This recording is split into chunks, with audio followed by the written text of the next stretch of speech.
In this video, I will show you how to create a shortcut for Windows File Explorer in Windows 10 or Windows 11. So right-click anywhere on your desktop screen, then move cursor to New, then select Shortcut. Here you need to browse, move cursor and expand this PC. Then expand OS C drive. Here you need to find out this Windows folder,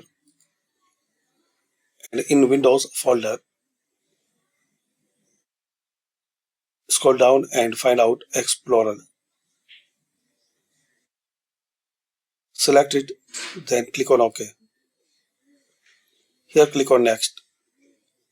Write a name and finish. So now you have this shortcut for Windows File Explorer. Also you can keep on your taskbar.